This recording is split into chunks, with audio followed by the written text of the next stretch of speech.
ఈరోజు పివోటీడీ ఏంటంటే longest balanced sub string. మనకి ఒక స్ట్రింగ్ ఇచ్చారనమాట. ఆ స్ట్రింగ్లో ఓన్లీ లోయర్ కేస్ లెటర్స్ మాత్రమే ఉంటాయని చెప్పారు. ఎస్ అనేది బ్యాలెన్స్ చెయ్యాలి మనం. అంటే ఎస్ అనేది బ్యాలెన్స్ అవుద్ది ఇఫ్ ఎప్పుడు all the distinct characters in a string appear the same number of times. అంటే మనకి ఒక స్ట్రింగ్లో చాలా నెంబర్ ఆఫ్ సబ్ స్ట్రింగ్స్ ఉంటాయి, ఇంక్లూడింగ్ దట్ స్ట్రింగ్ కూడా సబ్ స్ట్రింగే కదా. ఆ స్ట్రింగ్లో ఎన్ని నెంబర్ ఆఫ్ డిస్టింక్ట్ క్యారెక్టర్స్, అంటే ఇప్పుడు ఇది ఎగ్జాంపుల్ ద్వారా చెప్తున్నాను. ఏబిబిఏసి అనే ఒక స్ట్రింగ్ ఉన్నదనుకుంటే దీనికి పాసిబుల్ సబ్ స్ట్రింగ్స్ ఏంటి లాస్ట్ వీడియోలో చెప్పా, అదొకసారి చూడండి. ఇదొకటి ఏబిబి, ఏబిబిఏ, ఏబిబిఏసి ఆర్డర్లో రాసా. నెక్స్ట్ బీతో స్టార్ట్ అయ్యాయి B, BB, BBA, BBAC. And బీతో స్టార్ట్ అయ్యేవి బిఏ, బిఏసి, ఏతో ఏఏసి అండ్ సి. ఇవి కదా మన బ్యాలెన్స్డ్ అని ఎప్పుడంటామంటే డిస్టింక్ట్ క్యారెక్టర్స్ అనేవి ఉన్నాయి కదా ఇందులో. అవి ఎన్ని నెంబర్ ఆఫ్ టైమ్స్ రిపీట్ అవుతాయంటే ఆ నెంబర్ ఆఫ్ ఎన్ని డిస్టింక్ట్ క్యారెక్టర్స్ అయితే ఉన్నాయో అన్ని టైమ్స్. అంటే చెప్తున్నావేనండి, ఏ అనేది ఒక్కటే ఉన్నది కాబట్టి 1 టైం రిపీట్ అవుతుంది, ప్రాబ్లం లేదు. ఒక్కటే ఉన్నప్పుడు అసలు ప్రాబ్లం లేదు. సో ప్రాబ్లం లేదు. ఇలా చేస్తే లెంత్ 1 మాత్రమే వస్తుంది మనకి, సబ్ స్ట్రింగ్ లెంత్. మనకి మ్యాక్సిమమ్ లాంగెస్ట్ అది కావాలి కాబట్టి మనం చెక్ చేస్తున్నాం. ఇన్ కేస్ మినిమం అయితే అదే పాసిబుల్, 0 లెంత్ అది కూడా అవుతుంది. బట్ ఇక్కడ మ్యాక్సిమం లెంత్ కావాలి కాబట్టి మనం మిగతా వాటిని కూడా వెరిఫై చేస్తున్నాం. ఏబి, ఇందులో నెంబర్ ఆఫ్ యూనిక్ క్యారెక్టర్స్ ఏంటి 2. ఏబి ఇది ఎన్ని టైమ్స్ రిపీట్ అవుతుంది 1 టైం, బి అనేది 1 టైం. సో ఈ రెండు సేమే కదా, ఇది 1 టైమే రిపీట్ అవుతుంది, ఇది 1 టైమే రిపీట్ అవుతుంది. సో ఇది కన్సిడర్ చేయొచ్చు. లెంత్ 2. సో మనకు మ్యాక్సిమం కావాలి కాబట్టి లెంత్ని అప్డేట్ చేసామనుకోండి. ఇప్పుడు ఏబిబి, ఏ 1 టైం, బి అనేది 2 టైమ్స్ రిపీట్ అవుతుంది. ఇలా కాదు, మనకి రెండు ఎన్ని ఉంటే డిస్టింక్ట్ క్యారెక్టర్స్ అన్ని క్లిక్ కూడా సేమ్ ఫ్రీక్వెన్సీ ఉండాలి. ఇక్కడ ఏబి 2 డిస్టింక్ట్ ఉన్నాయి, బట్ దీని యొక్క ఫ్రీక్వెన్సీ 2, దీనిది 1. నాట్ ఈక్వల్ కదా, మనకి ఈక్వల్ అయినవి మాత్రమే బ్యాలెన్స్లోకి వస్తాయి. సో ఇది అస్సలు కాదు. ఇక్కడ A 2 times, B 2 times, okay correct. So maximum అంతా 4. ఇది చూస్తే A 2 times okay, B 2 times okay, 2 times రెండు సేమ్. బట్ సి వచ్చేసి 1 టైం రిపీట్ అవుతుంది. సో ఇది బ్యాలెన్స్డ్ కాదు. ఇది ఒక క్యారెక్టరే 2 టైమ్స్ రిపీట్ అవుతుంది, ఓకే. బట్ 2 అనేది మ్యాక్సిమం కాదు కదా, సో దీన్ని కన్సిడర్ చేయట్లే. బట్ ఇది కూడా పాసిబులే. ఇక్కడ బి అనేది 2 టైమ్స్, ఏ అనేది 1 టైం, ఇది బ్యాలెన్స్డ్ కాదు. ఇక్కడ కూడా బ్యాలెన్స్డ్ కాదు. ఇది బ్యాలెన్స్ అవ్వచ్చు కానీ ఇంకొక బి ఎక్స్ట్రా రావడం వల్ల బి 2 టైమ్స్, ఏ 1 టైమ్, సి 1 టైం. సో ఇది బ్యాలెన్స్డ్ కాదు. ఇది బ్యాలెన్స్డే, ఇది బ్యాలెన్స్డే, ఇది బ్యాలెన్స్డే. బట్ మనకి మ్యాక్సిమం లెంత్ ఇది 3, ఇది 2. నో యూస్ కాబట్టి ఇంక లెంత్ని అప్డేట్ చేయాలి. అవుట్పుట్ కూడా అదే కదా 4. ఇది మన క్వశ్చన్ అనమాట. అంటే మనకి అన్ని పాసిబుల్ సబ్ స్ట్రింగ్స్ జనరేట్ చేసి ప్రతిదానికి డిస్టింక్ట్ క్యారెక్టర్స్ వాటికి మన యొక్క కౌంట్ ఇట్లని చెక్ చేసామనుకో, ఇట్లనే కదా చెక్ చేయాల్సింది. అవి ఈక్వల్గా ఉంటే ఒక బ్యాలెన్స్డ్, మన లెంత్ మ్యాక్సిమం అయితే అప్డేట్ చేసుకుంటాం, లేదా అలా వదిలేస్తాం. ఇది మన యొక్క ఇంట్యూషన్. దీన్ని కోడ్ రాసి చూపిస్తా. నిన్న చెప్పినట్టు సబ్ స్ట్రింగ్స్కి మనకు తెలిసిందే కదా. సో జే అనేది ఐ నుంచి జే జే ప్లస్ ప్లస్. ఇది ఎందుకు రాశానో నిన్న కూడా చెప్పా వీడియోలో, అది ఒకసారి రిఫర్ చేయండి. ఇది 2 లూప్స్ వేసా. ఇప్పుడు వాటిని మనం కీ వాల్యూ పేర్స్ కింద పెట్టుకోవాలి కదా. ఇది క్యారెక్టర్, ఇది ఇంట్ టైప్. సో నేను ఒక మ్యాప్ క్రియేట్ చేసుకుంటున్నాను.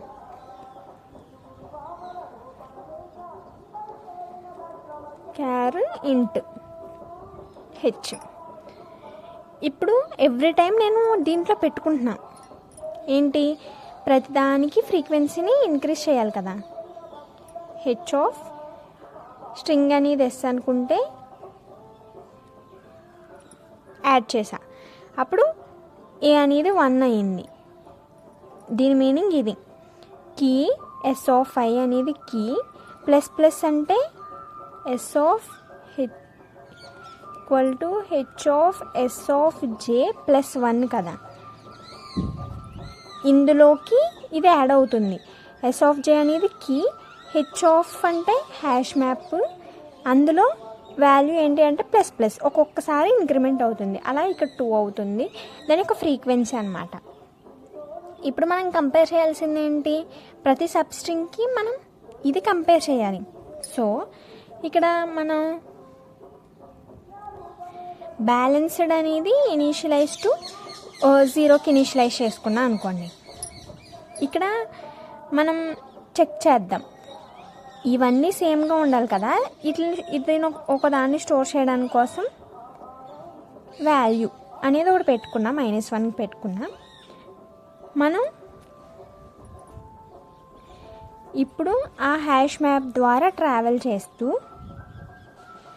ఇఫ్ ఆ ఎలిమెంట్ అంటే ఏంటి, ఇప్పుడు ఇది ఆల్రెడీ ఇది పెట్టుకున్నాం, అప్డేట్ చేసాం. నెక్స్ట్ ఇది పెట్టాం, సి అనేది ఇంకొకటి 2 టైమ్స్. బట్ ఇది బ్యాలెన్స్డ్ కాదు, ఎందుకు 1 ≠ 2 ఇక్కడే ఫెయిల్ అయిపోయింది కాబట్టి ఇంక చెక్ చేయ అవసరం లే. సో దానికోసం నేను ఏం చెక్ చేస్తున్నా అంటే ఆ హ్యాష్ మ్యాప్లో పెట్టుకున్నాక ఇప్పుడు దాని ద్వారా ట్రావెల్ చేస్తూ ఇఫ్ ఆ ఎలిమెంట్ డాట్ సెకండ్ అంటే ఆ వాల్యూ అనమాట, ఆ వాల్యూ అనేది ఈక్వల్ టు -1. ఎప్పుడైతే ఈ వాల్యూ అనేది ఒక నిమిషం, ఇప్పుడు మనం కంపేర్ చేయాల్సింది ఈ వాల్యూస్నే కదా. ఇనీషియల్గా వాల్యూ అనేది -1 అయిందనుకో, వాల్యూని ఎలిమెంట్ డాట్ సెకండ్కి ఇనిషియలైజ్ చేస్తున్నా. అప్పుడు ఈ ఎగ్జాంపుల్ చూసుకుంటే ఇలా ఉన్నదనుకుంటే, దీని ద్వారా ఇది ఒక సబ్ ఎరేలో వచ్చిన ఫ్రీక్వెన్సీ మ్యాప్, ఇది వచ్చింది హెచ్ అనేది. మనం దీని ద్వారా ట్రావెల్ చేస్తున్నాం. ఎప్పుడైతే మనకి వాల్యూ అనేది ఇనీషియల్గా -1 ఉన్నది, అంటే ఇనీషియల్గా ఏ యొక్క ఫ్రీక్వెన్సీని మెయింటైన్ చేయట్లేదు, అలాంటప్పుడు దాని యొక్క ఫ్రీక్వెన్సీ ఫస్ట్ది ఏదైతే ఉందో అలా అవుతుంది, 1 అయింది. ఇన్ కేస్ కాదు -1 కాదు అంటే అప్పుడు మనం చెక్ చేయాల్సింది ఏంటి, ఇది కరెక్ట్గా ఉన్నాయా లేవా అని. సో చెక్ చేస్తుంది ఏంటి, ఇఫ్ ఆ వాల్యూ అనేది ≠ ఎలిమెంట్ డాట్ సెకండ్ అయితే బ్యాలెన్స్డ్ అనేది 1కి పెట్టుకుని బ్రేక్ చేసామనుకో లూపు, ఇంకా మిగతా వాటిని చెక్ చేయవసరంలా. లైక్ ఏంటంటే ఇనీషియల్గా మైనస్ ఉన్నది కాబట్టి 1 పెట్టుకున్నాం, నెక్స్ట్ లూప్ వచ్చేసప్పటికి ఇక్కడికి వెళ్ళదు, ఎల్స్కి వెళ్తుంది, ఎందుకంటే వాల్యూ ≠ -1 కాబట్టి. ఇప్పుడు ఆ వచ్చిన 1ని ఇది ప్రీవియసే కదా, ప్రీవియస్ని దీంతో చెక్ చేస్తున్నాం. ఇన్ కేస్ రెండు ≠ అనుకో, బ్యాలెన్స్ కాదు కదా, బ్యాలెన్స్ కాదు కాబట్టి బ్రేక్ చేసేస్తున్నాం అక్కడ. ఇంకా ఎక్స్ట్రా ఇవి చెక్ చేయవసరం లేదు, టైం వేస్ట్ అవసరం లేదు.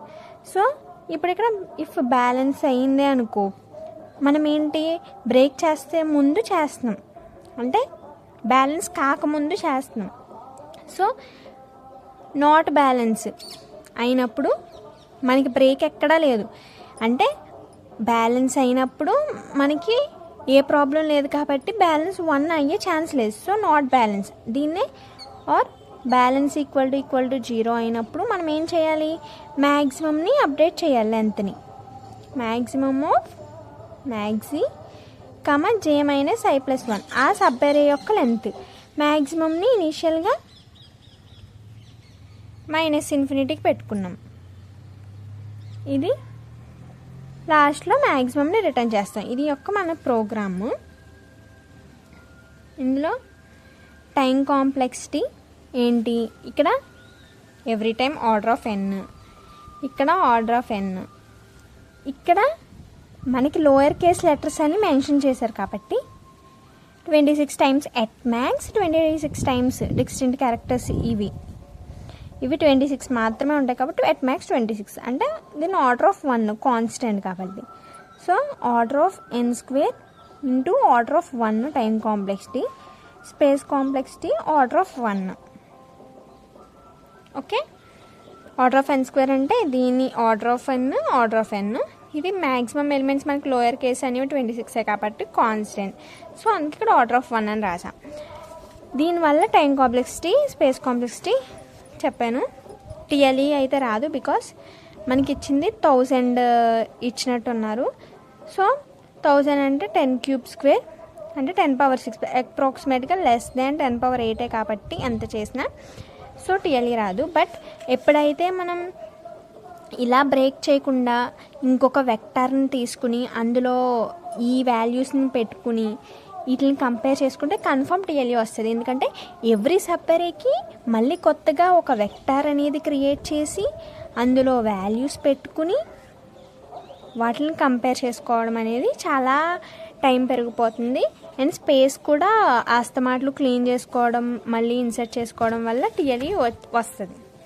ఇది ఈరోజు యొక్క పివోటిడి. అర్థమైంది అనుకుంటున్నా. అండ్ కోడ్ వచ్చేసి నేను అటాచ్ చేస్తాను. Okay, bye.